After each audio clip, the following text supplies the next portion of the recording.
প্রাচীন গ্রীসে দাস কেনাবেচা এই জিনিসটি মুদ্রা হিসাবে ব্যবহার করা হতো। রোমান সৈন্যদের বেতন হিসাবেও এই খাবার জিনিসটি ব্যবহার হতো। কোন জিনিসের কথা বলছি? লবণ বা নুন।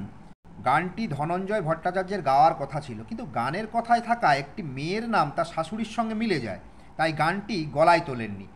মাতৃতুল্যা শাশুড়ির নামটি উনি গানে প্রেমিকার মতো করে উপস্থাপন করতে চাননি।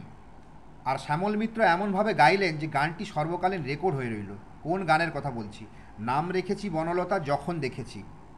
এই উপসর্গটির কেতাবি নাম টেম্পোরারি প্যারাস্থেসিয়া। ইংরেজিতে এটিকে বলে পিলস অ্যান্ড নিডলস ও কম্প্রেশন টিঙ্গলিং বলা হয়ে থাকে। এটি এক ধরনের অনুভূতি। এটি কি? ঝিঝি ধরা। মানুষ তার কথা সমাজের বুকে তুলে ধরার জন্য কতই না লড়াই করেন, কিন্তু প্রভাবশালীর প্রতিপত্তির কাছে তার ভয়েস চাপা পড়ে যায়।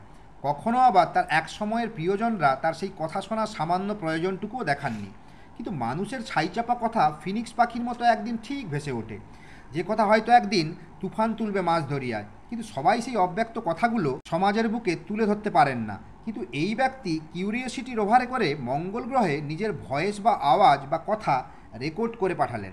পৃথিবীর বাইরে কোনো গ্রহে মানুষের পাঠানো প্রথম ভয়েস বা কথা। কে এই ব্যক্তি যার কথা রেকর্ড করে মঙ্গল গ্রহে পাঠানো হলো? চার্লস বলডেন।